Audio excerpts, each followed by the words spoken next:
Alright, so here's the story you were never meant to hear. We've all grown up with this idea of God, the solitary, all-powerful Yahweh of the Bible. But what if I told you that, once upon a time, Yahweh wasn't alone? That's right. Buried beneath layers of rewritten scripture, cultural shifts, and outright censorship is a name you were never supposed to know, Asherah. She wasn't just any goddess. She was revered, worshipped, and according to ancient inscriptions, considered to be the very wife of God. Archaeological discoveries like those at Kuntilat ad-Drud have shattered the illusion of a strictly monotheistic ancient Israel.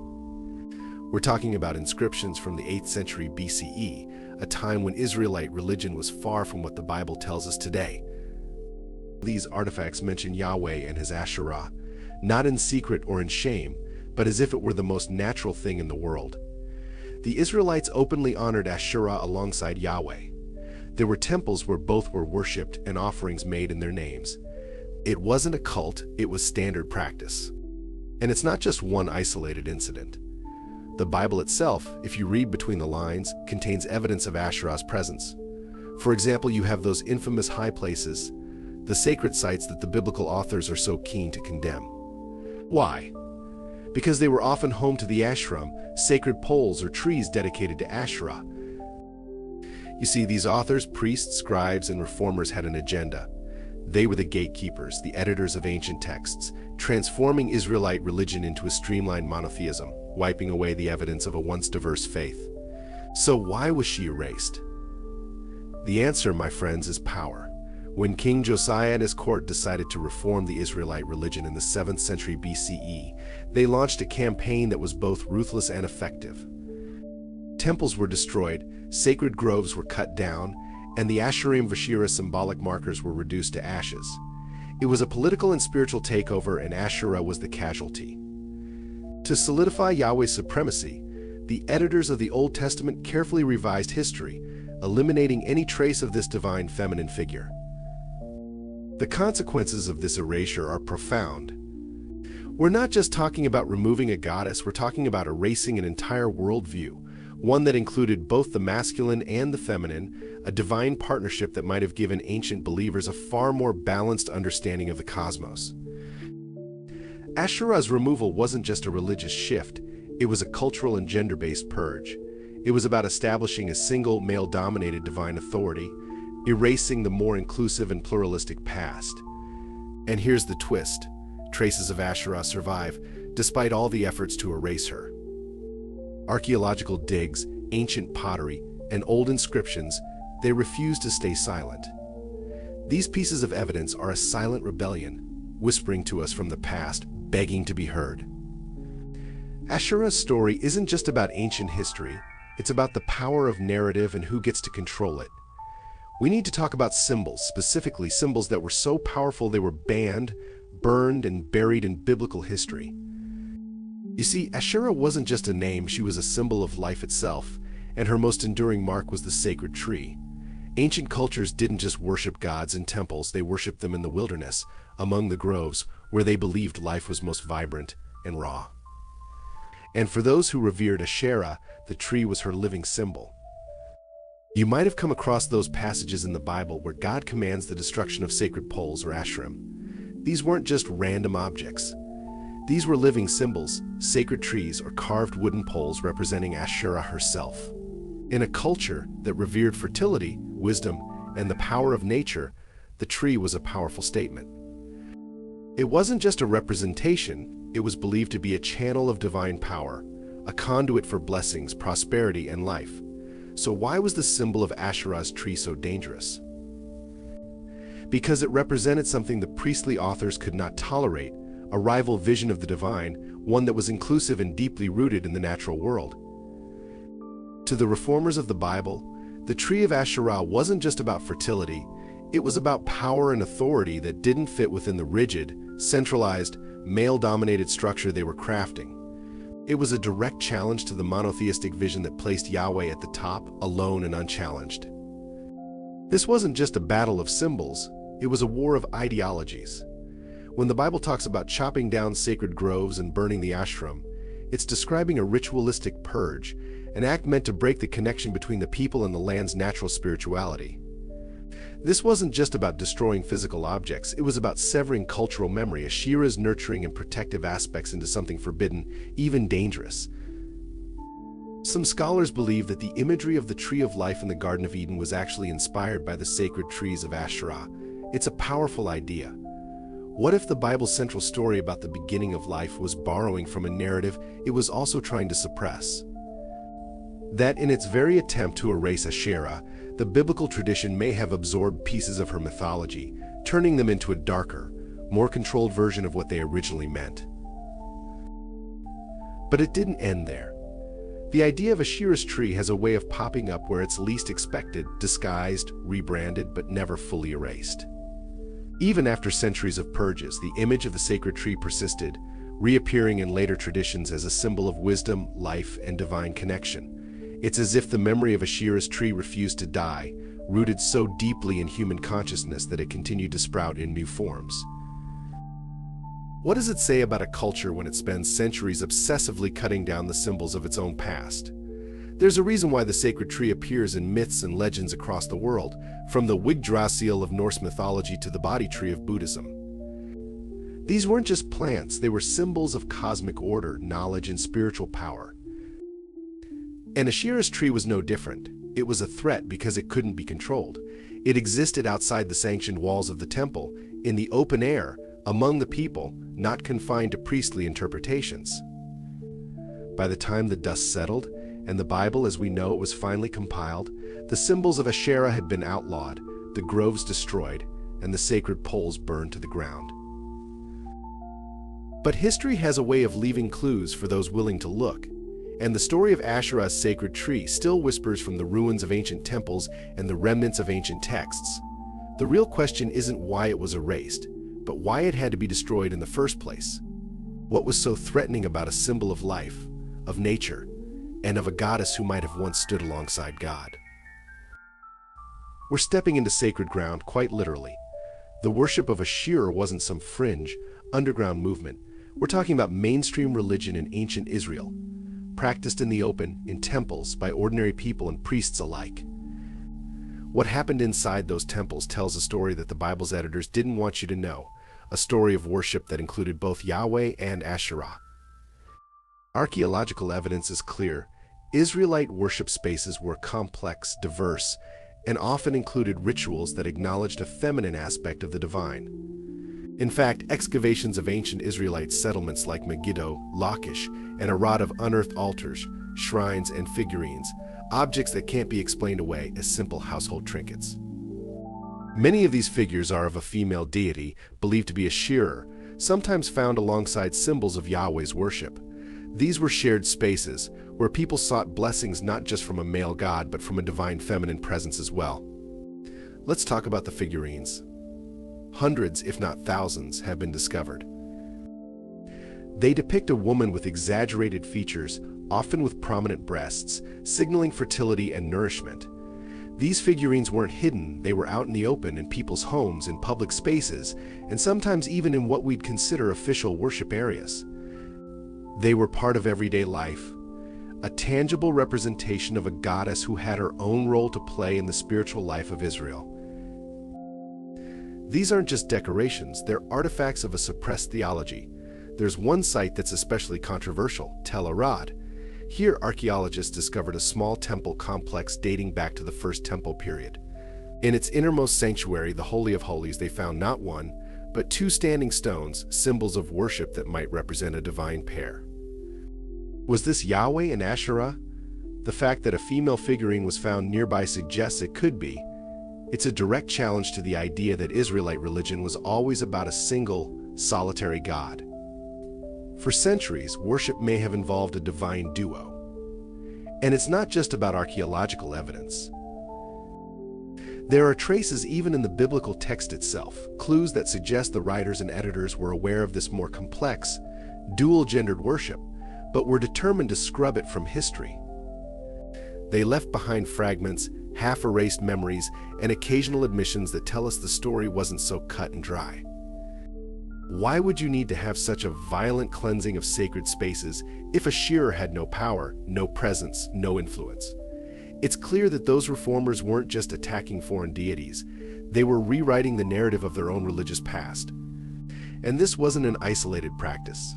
The veneration of Asherah had roots deep in Canaanite culture, a culture from which the Israelites emerged. Asherah was widely recognized as a significant goddess in the ancient Near East. She was the Lady of the Sea, a mother goddess, the consort of the chief deity El. When the Israelites settled in Canaan, they didn't erase these older traditions overnight. Instead, they blended them with their own developing concepts of the divine. The result was a rich, multi-layered spirituality that eventually clashed with the rigid monotheism promoted by later reformers. So what happened to those temples, those shrines, and those figurines? They were dismantled, buried, or turned into ruins. A centuries-long campaign to purify Israelite worship meant erasing all traces of a goddess who was once widely respected. Yet the memory of Asherah couldn't be fully eradicated. Evidence kept turning up, tangible, undeniable, and inconvenient for those who claimed there was only one true way to worship. The existence of these temples and shrines tells a story that contradicts the official narrative. It suggests that ancient Israel was far from unified in its theology, that it was, instead, a landscape of competing ideas, diverse rituals, and theological debates. Asherah's followers were determined to hold on to the old ways, even as the tide of religious reform swept over them. And the very fact that they had to be silenced so brutally only highlights how central Asherah once was to Israel's religious consciousness. Here's where things get deliberately deceptive. When we look at the Bible as it stands today, there's an almost obsessive effort to hide something that, for centuries, was at the very heart of Israelite worship. We're erasure, and if you look closely, you can see the fingerprints of that cover-up all over the texts. Let's start with the book of Deuteronomy. Deuteronomy 2, it's no accident that Deuteronomy goes out of its way to condemn the worship of foreign gods, but pay attention, it never explicitly names Asherah in those early condemnations. Instead, it rails against the high places and the mysterious sacred poles. This isn't vague language, it's coded. Those sacred poles were Asherim, markers of Asherah's presence, and Deuteronomy is making it clear this form of worship was to be destroyed, burned, and forgotten. And it wasn't just Deuteronomy. The Book of Kings gives us a glimpse of how intense this purge really was. In the time of King Josiah, around the 7th century BCE, there was a violent campaign to eliminate Asherah as worship. The Bible proudly describes Josiah's reforms, burning the ashram, smashing sacred images, and desecrating the places where people once sought the blessings of a goddess they revered. This wasn't just religious fervor, it was a political movement, a systematic rewriting of religious history to ensure that Yahweh stood alone. Look closely at the book of Judges, it's littered with subtle clues. Whenever Israel was led astray by other gods, you can bet Asherah was part of the mix. Yet the texts are careful not to go into too much detail. They don't want to leave behind any evidence of what Asherah's worship actually looked like, just enough to brand it as heretical. It's a smear campaign, plain and simple, designed to wipe her out not just from the religion, but from the memory of the people themselves. Even though the Bible's editors went to great lengths to erase Asherah, they couldn't quite scrub her out entirely. You still get these strange remnants, like in 2 Kings 23, where they talk about removing the Asherah from the temple of the Lord. Wait a minute, the Asherah was in Yahweh's temple. That's not a small detail. That's a flashing neon sign that Asherah was once seen as part of the divine landscape, even inside the holiest space in Israel. It's evidence that the history we've been given has been sanitized, edited to fit a monotheistic agenda. Then you've got the prophetic texts Isaiah, Jeremiah, and Ezekiel. These prophets were fierce in their condemnation of what they called idolatry. But let's be real, they weren't just attacking Baal or Molech. They were targeting a deeper threat, the old Israelite practices that included a feminine divine. These were the last, desperate gasps of a tradition being driven underground, where Asherah's name was being pushed into the shadows, vilified and condemned as a threat to Yahweh's supremacy. And here's the thing, the very existence of these condemnations proves that Asherah's worship was not some fringe anomaly. It was common enough, strong enough, and persistent enough to warrant a full-scale assault by the biblical authors. You don't spend that much energy erasing something unless it mattered, unless it was deeply embedded in the culture you were trying to reform. What's fascinating is how little was left behind, and yet how much those fragments tell us. Every mention of sacred poles, every command to cut down the high places, is a reluctant admission that Asherah's worship couldn't be ignored, couldn't be forgotten. It had to be actively fought against, and that fight was waged in the texts themselves. What does that say about the Bible as we know it?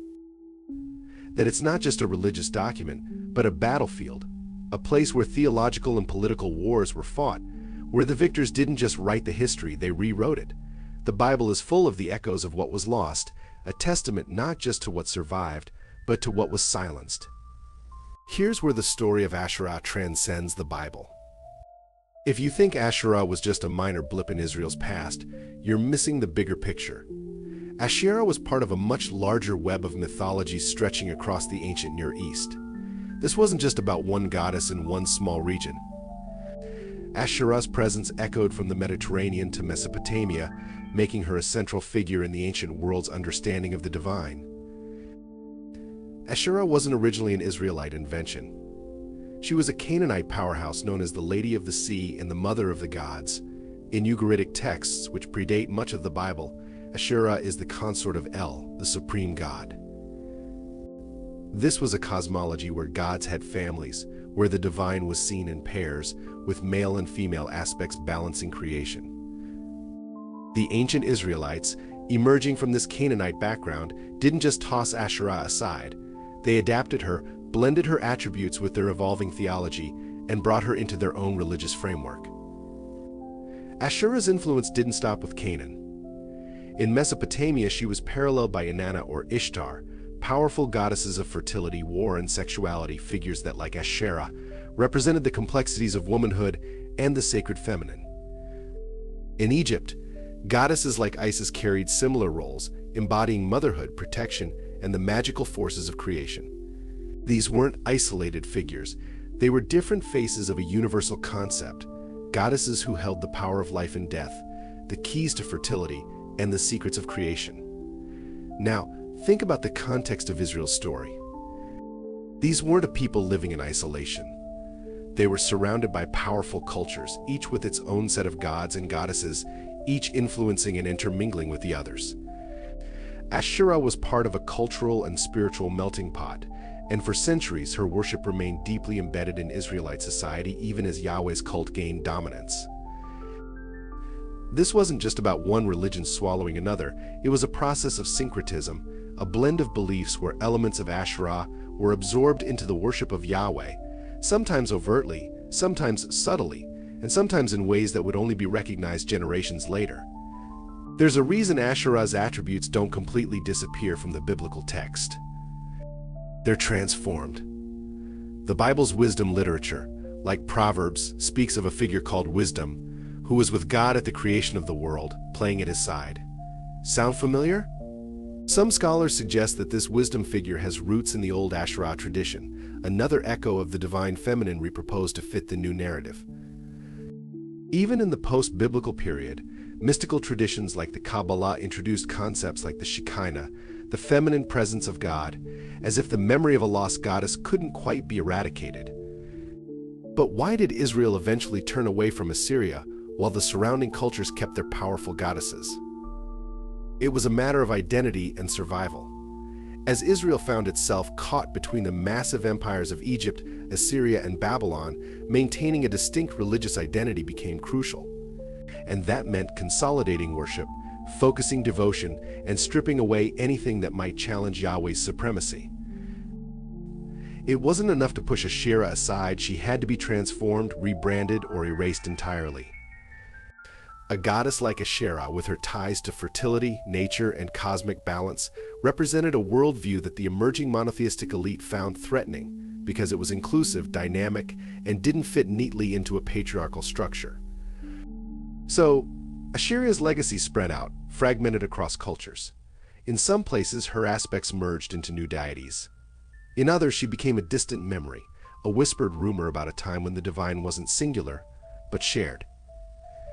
Her story isn't just about loss, it's about adaptation, about how a powerful figure can be erased in one place, yet resurface in another guise in a different time.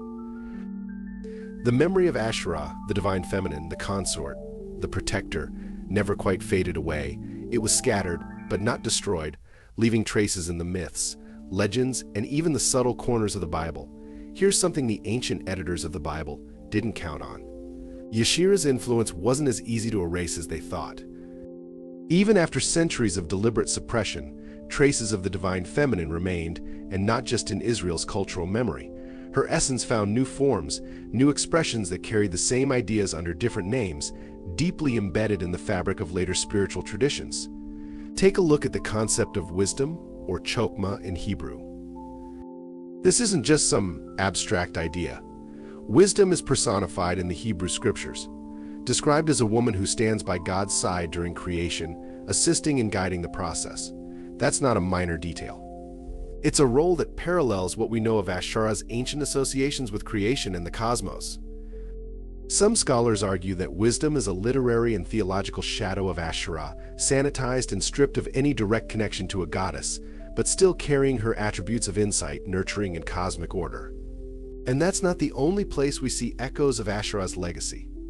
In later Jewish mysticism, particularly in the Kabbalah, there emerges the concept of the Shekinah, a feminine manifestation of God's presence that dwells among humanity. Shekinah is described as the nurturing, comforting aspect of the divine, the side that engages with the world directly, offering light and guidance. Sound familiar? It's a concept that closely mirrors what Asherah represented in ancient times, a protective, feminine force that's not apart from God but intricately connected to the divine essence. But it didn't stop there. Christianity, especially in its mystical and early forms, couldn't entirely shake off these deep-rooted ideas of divine femininity. The veneration of Mary, the mother of Jesus, in some ways filled the void left by Asherah's absence. Mary, revered as the Mother of God and Queen of Heaven, inherited many of the characteristics that ancient cultures associated with powerful goddesses: compassion, nurturing, and an intercessory role between humanity and the divine. Though Mary isn't a deity, her exaltation carries shades of Asherah's lost legacy, a reminder of the divine feminine that refused to be erased. And it's not just Judeo-Christian traditions where we see this. The concept of the sacred feminine appears in multiple forms across cultures and religions. In Islamic mysticism, for instance, there's the idea of Sophia, another wisdom figure associated with divine knowledge. In Hinduism, there are goddesses like Saraswati and Lakshmi, who embody wisdom, prosperity, and the sustaining forces of life. It's as if the idea of a powerful feminine presence involved in creation and guidance couldn't be contained or controlled by any single tradition. It's a universal thread, appearing and reappearing, a reflection of something deeply human and deeply spiritual. Why does this matter? Because the attempts to erase Asherah tell us just as much about what was lost as what remained. The transformation of her attributes into more acceptable forms speaks volumes about the struggle to control not just religious beliefs, but how people saw the nature of the divine itself. The divine feminine, whether under the name of Asherah, Wisdom, Shekinah, or Mary, represents a power that was perceived as too disruptive, too uncontrollable, for the tightly guarded monotheism of later Israelite religion. Yet, even after being pushed to the margins, these ideas persisted, adapted, and re-emerged in new guises across cultures and centuries. The impact of this erasure is still felt today. It's why debates about gender and spirituality remain so passionate, because the exclusion of the feminine from mainstream religious thought has left a void that many have tried to fill in other ways. It's why the search for balance in the divine, a way to acknowledge both masculine and feminine aspects of spirituality, continues to resonate with people across the globe.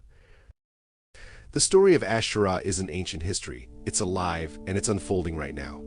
In recent decades, a reawakening has been taking place, a renewed interest in the divine feminine that has reignited debates about what was lost when Asherah was erased. Scholars, spiritual seekers, and even modern faith communities are beginning to ask the question, what if Asherah was never truly gone? The archaeological finds, the suppressed texts, the whispers of Asherah's presence in old scriptures, they all point to a history that was deliberately hidden, but never fully destroyed. Today, as scholars piece together these fragmented clues, there's a growing recognition that understanding Asherah might change everything we thought we knew about the Bible, about Israelite religion, and about the evolution of Western spirituality. But this isn't just about reclaiming a historical footnote. It's about restoring balance. For centuries, mainstream religious narratives have focused almost exclusively on the masculine power, authority, order. The feminine side, which Asherah so strongly represented, was sidelined, labeled pagan or heretical, and cast into the shadows. Now we're seeing a resurgence of interest in ancient goddesses, not as relics of a superstitious past, but as archetypes of the sacred feminine that still have relevance today. This resurgence isn't limited to academic circles. It's becoming a spiritual movement, with many people looking to reconnect with a vision of the divine that includes both masculine and feminine. In churches, temples, and meditation circles, there's a search for a more inclusive spirituality, one that acknowledges the power of creation, nurturing, and wisdom that the divine feminine represents. It's a quiet revolution that's challenging the status quo, asking whether the suppression of Asherah and everything she stood for came at too high a cost. The impact of this shift can't be understated. We're not just talking about adjusting religious doctrine. We're talking about a fundamental change in how we perceive the divine, how we understand power, authority, and spirituality itself. The reclamation of Asherah isn't about adding another name to a list of forgotten gods. It's about revisiting the entire structure of faith, culture, and identity. It's about recognizing that the stories we've been told, the narratives we've inherited, were shaped by those who had the power to silence dissenting voices. And Asherah was one of those voices, a voice for the sacred feminine, a symbol of balance, partnership, and the natural world. Today, modern movements in theology, feminism, and spirituality are starting to embrace the mystery that Asherah represents. Books are being written, new interpretations are emerging, and there's a hunger for a more nuanced understanding of what it means to be spiritual in a world that's often divided by rigid definitions. The search for Asherah is not just about the past, it's about the future. It's about finding a place where the masculine and feminine can coexist without conflict, where spirituality isn't defined by exclusion, but by wholeness. We're living in a time when ancient traditions are being re-examined, when the gaps in our sacred texts are being questioned, and when the old stories are being told anew. Asherah's story, once buried, is being resurrected not as a goddess of the past, but as a symbol of a spiritual truth that refuses to remain hidden. In the end, Asherah's reawakening isn't just about a single goddess. It's about the power of the human spirit to seek what was lost, to reclaim what was taken, and to redefine what's sacred. It's about a new chapter in the story of faith, one that has room for both the male and the female, the known and the unknown, the ancient and the yet to be discovered.